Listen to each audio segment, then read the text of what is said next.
Hi, friends! A quick note before we get into today's episode. This episode of Lime Listen and Learn, the People Leadership Lounge, was originally recorded live on LinkedIn in 2025. You would definitely hear moments where my guest and I are responding to a live audience during this episode.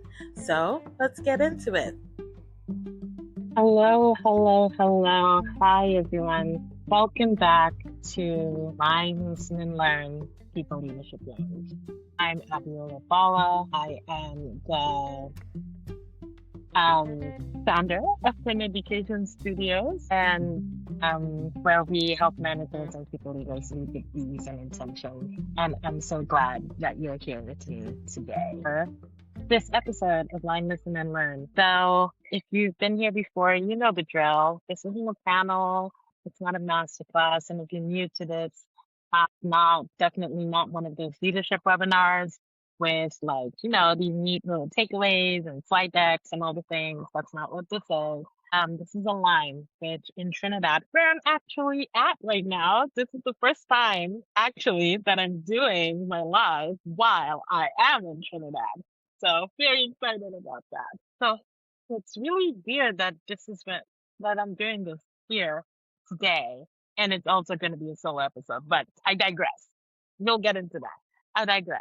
So yeah, in Trinidad, where I'm originally from, my culture, alignment is when people come together and we have real talk, and we kick back and do the things, right? It's usually unfiltered, honest, full of vibes, and that's exactly what I'm here doing today. Just vibes and showing um showing up, showing up and talking to the people. We're talking about leadership in different ways in here online Listen and Learn, the People Leadership Lounge.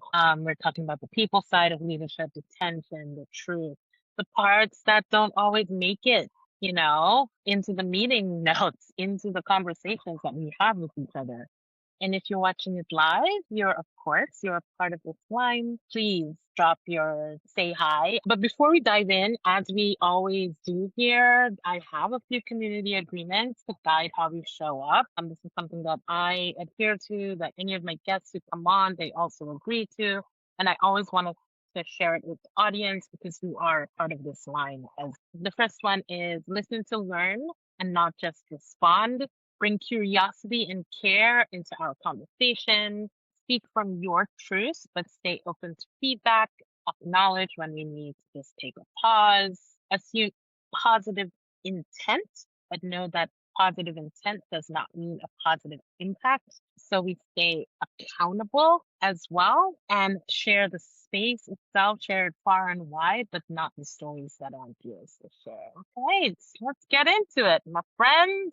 This is a solo episode. I mean, it's a live, and I guess I'm living with y'all. Whether you're watching the replay or if you're live, I'm living with y'all today because things didn't go as planned. I did have a guest lined up, but life be lifing, And I honestly, I didn't want to scramble and try to get someone else in just to fill the spot or pretend like nothing happened and that we weren't, like everything was copacetic and things didn't change.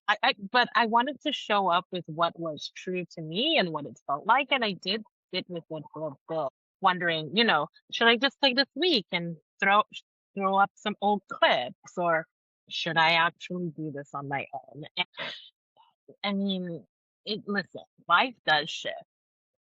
People like space is needed, priorities shift, plan just isn't the plan anymore. But one thing that came to mind as I was thinking about that, and it's also something I tell my clients too, so I had to walk and talk, right? Is how do you want to show up now? And that's a question that I had to ask myself. How do I want to show up? Do I want to show up and do what I've been asking my guests to do, which is come have an unfiltered conversation? Just me with you.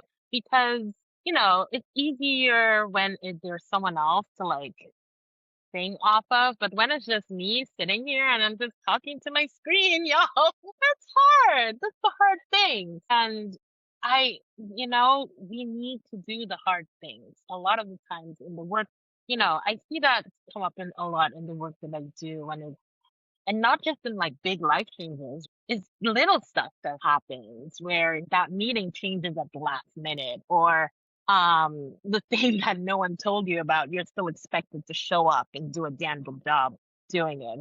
Then there's a shift in like dynamics. And now you're just like holding more than you were yesterday within your workplace. And especially when you're someone who's in the middle, my goodness, you're not just like navigating how you respond to that, you're also adjusting, translating, being that rock for not just yourself, but for everyone else as well. And I think, honestly, I feel like I just went into it. But that's the part that always doesn't get named, right? This is how we show up. How do we show up? And one of the things I always say to my clients is it's not about the situation that happens, it's how you move through it. How are you going to move through it? How are you going to respond to it? That to me shows the type of person you are. That to me shows your values, right? But yeah, so we're doing the thing. We're talking to the people. All right. So a couple of things have been on my mind, and I kind of want to jump into those. And that's what we're kind of going to talk about today. And I have something very special that I want to share with you all at the end. So I was in conversation with the mentor in this program, and I was having a conversation with my mentee, and we were talking about imposter syndrome. So that's one of the things I want to touch on today. And also, I want to touch a bit on the conversations that we end up avoiding because the stakes are too high, or the conversations are too real, or you just don't want to deal with it. Oh, so those are kind of the two things that I want to kind of touch on today. So we'll see how it goes. We'll see how I talk. Sometimes I ramble. See, this is why I need someone else with me, because I will ramble. Y'all, you're gonna bear with me today. All right. So I want to start us off kind of talking about that doubt, not just and doubt imposter syndrome, and not just in the do I belong here kind of way, right? But I'm talking about the doubt that creeps in after you've already done the stuff. You've done the work, right? You've done the work, you submitted it, or you had the meeting, it's over, you facilitated the thing, right? And you've shown up fully, but it still feels like people are questioning you. And a lot of the times we call that imposter syndrome. I've heard it called imposter complex, right? Where we're just second guessing ourselves, right? But I think this is a conversation that I had with my mentee because it was an epiphany, basically, about this. Because I myself have never thought about imposter syndrome or imposter complex in this way because I don't think that's the way we currently define imposter syndrome. I don't think that's exactly what's happening in a lot of these situations. Maybe it is in some of them, but I don't think it is in a lot of these situations. And I think we need to be really honest about what is happening and name it and say it out loud. Maybe this episode is going to be filled with a lot of say it with your whole chest, but we'll see, right? Because okay, here's the thing: for many of us, myself included, especially if you're holding identities that don't match what is seen as the ideal or the norm, and I put those in quotes, right? This doubt that we're having, this imposter syndrome, isn't internal. It's inherited or it's learned. And I was thinking about it, kind of like an internalized, like I don't know, misreading. Does that make sense? Like this internal, like it's like we've been read wrong over and over and over again, and misunderstood and dismissed and questioned. And over time, we start adjusting before anyone else says anything. So you start double checking, you start holding back, you start prepping for the pushback before it even comes, right? And if you think about it, that's not insecurity, that's survival. We're just trying to survive, right? Nancy said something that stuck with me. She said, imposter syndrome is gaslighting me. And I was like, it's true. When you've been in spaces where people already assume you're not competent or not capable, not leader-like, because of how you look, or where you're from, or you're here, or anything, right? You start to believe that any misstep that you make just proves them right. So what do, right? We over prepare, we over deliver, we make sure we're like perfect. And that's where all that perfectionist things, those perfectionist things come from. Because we want to make sure like everything is perfect. We don't want to put forth anything less than perfect because that feels like a risk. That feels like people are going to come at you or people are going to um say something. They're going to call you out or something like that. Here's the thing, when perfectionism, perfection becomes that baseline, right? Just to be seen like everyone else, it's exhausting. I mean, think about it. You're constantly working to stay ahead of the narrative that you didn't even create. I mean, come on. So for me, even for me, I carry a lot of identities have been, and let's name it what it is, have been that are marginalized. And I have been in different spaces that I have been in. And, you know, identities like I'm a black woman, I'm of mixed ethnicity, I am from the Caribbean originally, I'm plus size, I have a knee injury, all the things. And there have been moments, and there still are some moments that, and especially in certain rooms that I've been in, where I feel like all of that is being measured and judged, even as a business owner, right? Even doing what I do, I always have to wonder, like, or I always have to feel like I have to show up perfectly in order to be chosen. Because if I don't, then you'll be like, do we really want her? Because she has all these other things, but also it wasn't perfect. And even if it is perfect, do we really? It makes you second guess and it makes you show up in a way that's like, I don't know. Like, who am I? Like, what am I doing? And here's the thing. But the thing about it is, it's not that I don't know what I'm doing. It's that I'm aware of how easily I could be seen as not knowing what I'm doing.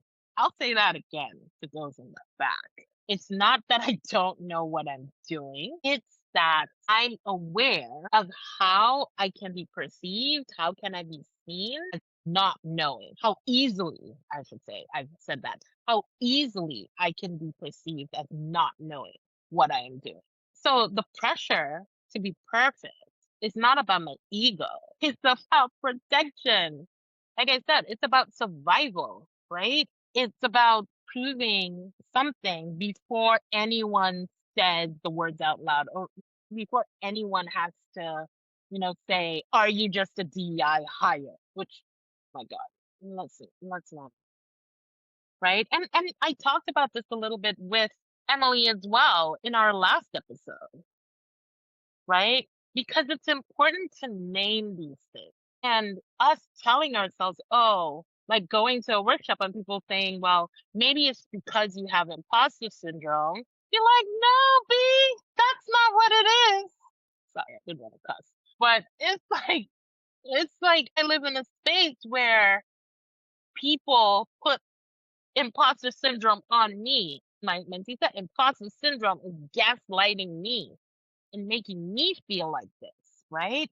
I was thinking of an analogy for this, and I'm like, it's like, looking at your like GPS at the map of where you are and being like, wait, this doesn't actually look like the place that I'm at, right? Like the landmarks are not here. Like what you're saying on this phone right here is not what I'm seeing in reality around me. I don't see the landmarks. The streets are different names.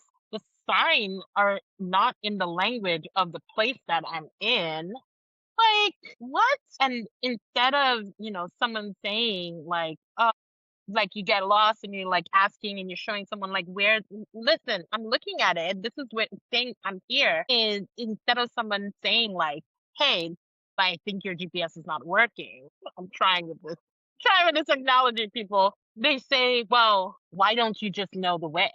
You see what I mean? I don't know, it's definitely something to think about. And if you're feeling, questioning that, tightness in your chest every time you speak up, like, I want you to know also that that is not a flaw.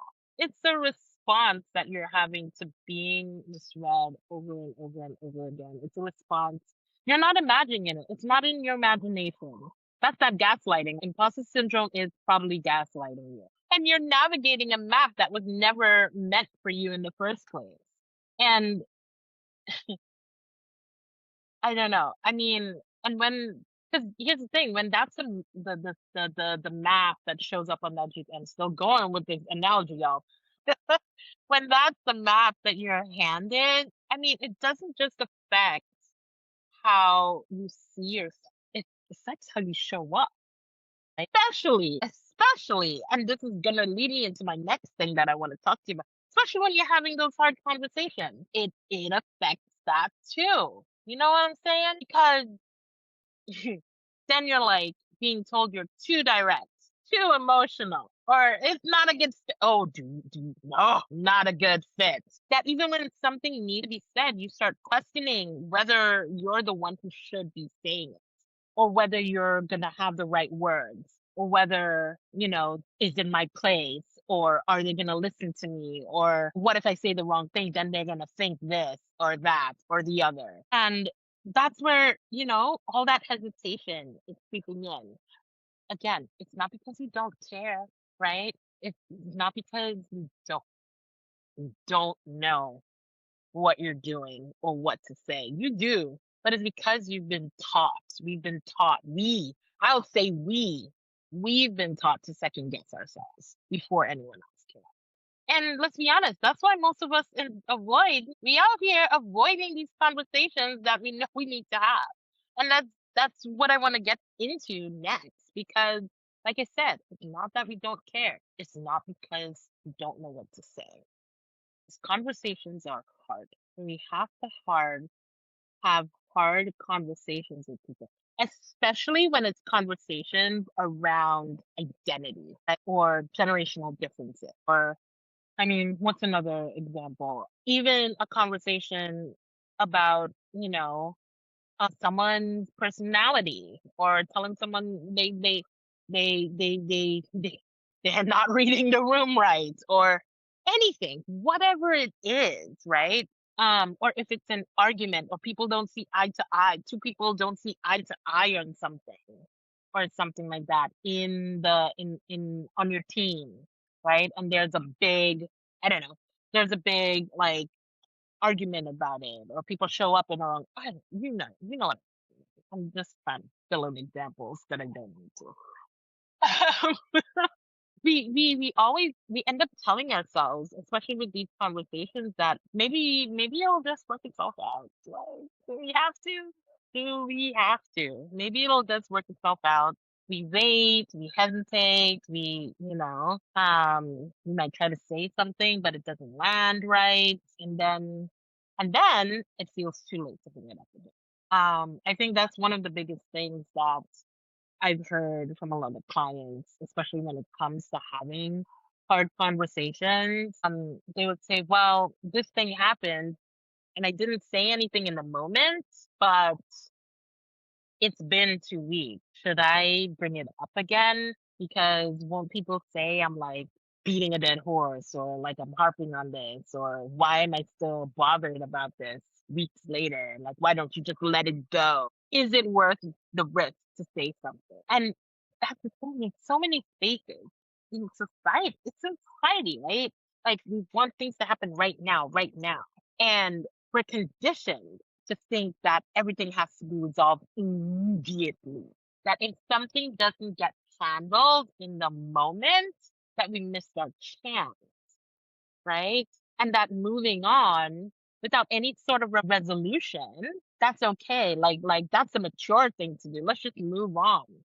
Let's just get over it. I had someone say that to me. I just want to get over it. But have we really figured out what the trigger was that caused the problem in the first place? No, we didn't. So isn't the problem gonna keep happening? So I mean, I don't think it's true. A lot of the times these conversations, we don't, it doesn't, it's okay if it's not handled immediately. It's okay. Like, seriously, it's okay. Because sometimes you need time. You need time to process. You need time to figure out how you even feel. You need time to find your words. And that doesn't mean you're avoiding something, right? It means you're getting ready to show up with care, to show up with intention, you know? Like I said, I had the client who said they just want to get over it. And I was like, well, it's not about, like, they thought they would be harping on this thing, that they would, that people would think that they were, but it wasn't about that.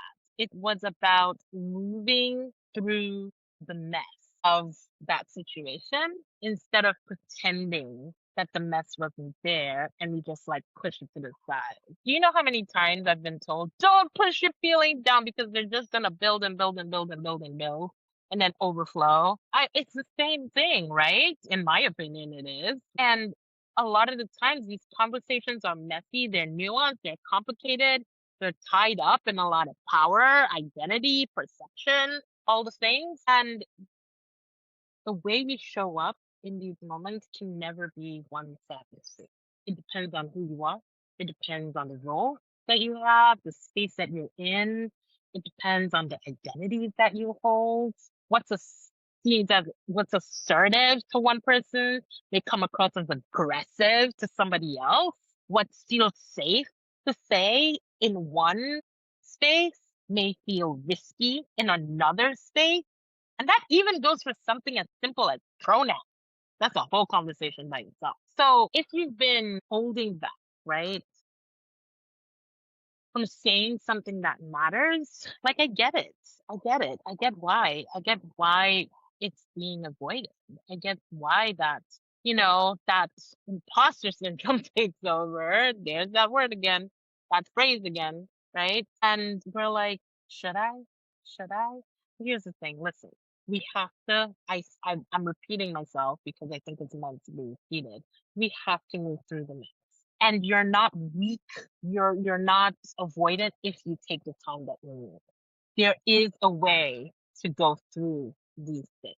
And it's not about getting it perfect. It's a way that needs room for processing, for circling back, for checking in, for building trust instead of just clearing the air and pushing it aside. And it's something that I've been doing with my clients for a while. It's something that, and then it's also something that has been sitting on my spirit for a while too. And, that's why I decided that, what, the idea of us needing to have these hard conversations needs to be, I need to share this, how to have these conversations. And I call it clearer conversations. And I'm very intentional about what I call it. I don't call it, I know a lot of people say courageous conversations, brave conversations, and all these other words. I call it clearer conversations because I think that is a big part of it, of getting the clarity about ourselves, the other person, and what we want from that conversation. So I decided I haven't done this in about 3 years. I think I haven't run a public workshop. I've only been doing workshops in private for organizations, for things. But I decided I need to make this public. So I'm going to be running the Clearer Conversations experience in October. And it's basically for people who are tired of stress and want something that meets the moment they're actually in. We'll get into learning, but here's the thing. one of the things I've noticed with a lot of workshops and things like that around these topics is that it's a lot in learning mode and there's a lot of expansion there and in how to do like use these different tools. So the clearer conversations is the framework that I've developed that's been tested with my clients over the last few years. And what I would say is within the workshop, we will be looking at the expansion, what I call learning mode of it, of the different steps of this. And again, it's not linear whatsoever. It's not a checklist. I need to make that clear. Back to we'll be looking at learning mode, but we're also going to look at real life mode. Because how do you use that in the moment? Because listen, you can't go and write a whole journal entry in that moment. Sometimes, so we need to also look at the reality, the realistic application of it. And we'll be looking at that also. Anyways, I'll share more about this a little bit. I think one of the things I also want to say that you listen, you're not, I want to, I want to say that you're not alone in this, right? And you're not the only one that struggles with this. We all do. I myself have been to have some pretty hard conversations over the last few months, and it's so funny. I've had to use my own framework myself to have these conversations, and it. Not gonna lie, I didn't want to have them. I wanted to avoid them, but then I'm like, okay, if I'm asking my clients to do this, then again, I need to walk the talk also and do it too.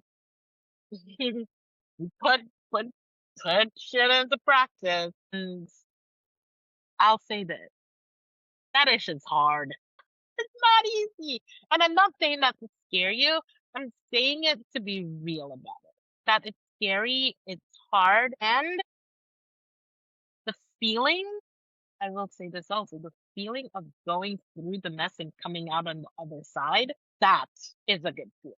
Not to say that everything's 100% solved. No, there's still work to be done. There's still more conversations to be had, right?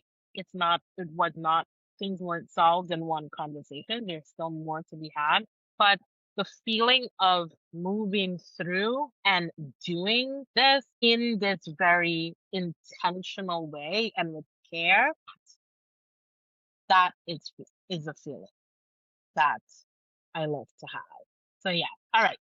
So before we wrap up, so I'm not gonna do a whole big say it with your whole chest because honestly, if you think about it, my entire thing, I just had like 35 minutes to say it with your whole chest.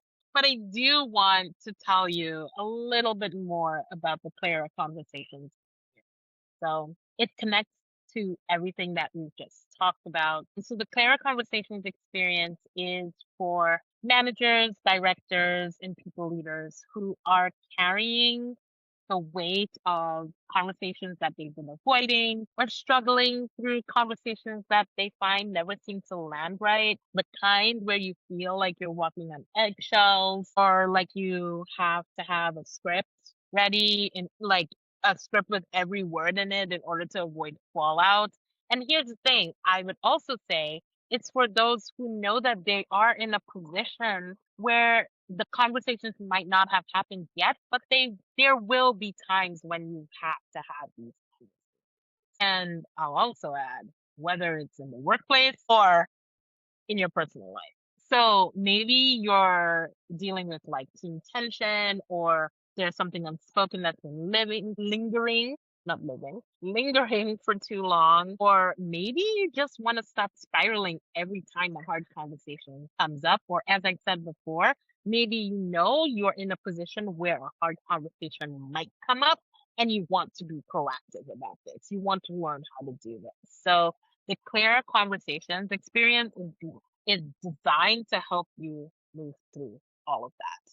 So it's not by giving you a script, but by helping you slow it down, get grounded, and figure out how to say what matters without forming safety or losing yourself in the process, right? As I said before, this experience is grounded in intention and care. It's also grounded in the fact that we're going to be going through that expanded version. I call it learning mode, right? The expanded version of how to do things. So you learn how to work through each of the steps of the Clearer Conversations framework, which again, I'll say not linear, not a checklist, but we will also be talking about the reality mode of it. How do we realistically apply this in the moment when you're actually having the conversation, when you can't take 20 minutes to journal or something like that, or whatever. I'm just using that as an example. All right. So for the Clear Conversation experience, we will meet live. It's virtual. You will get coaching, prompts, a framework to work with, and a chance to actually practice.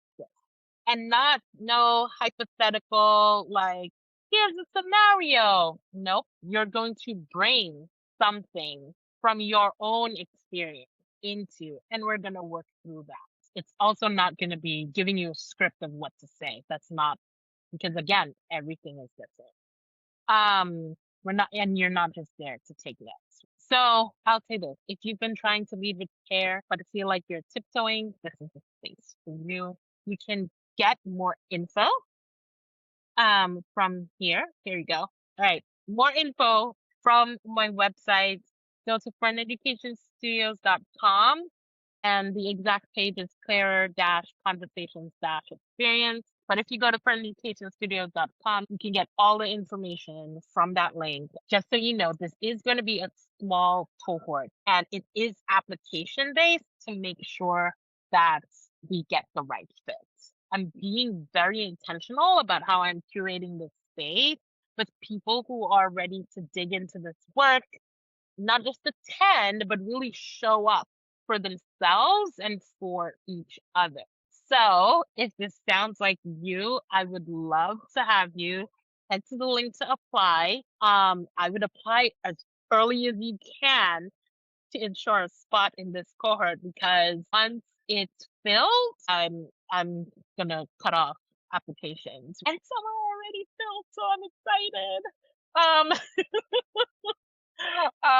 I'm so excited to do this, y'all. You don't even understand. I love facilitating. I love guiding people through these things, and being able to put this out to the public and get people from different walks of life and different organizations coming in to do this.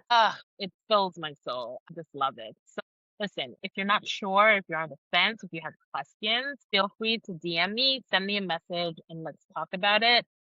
Yeah, again say I would love to have you in the Clearer Conversations experience.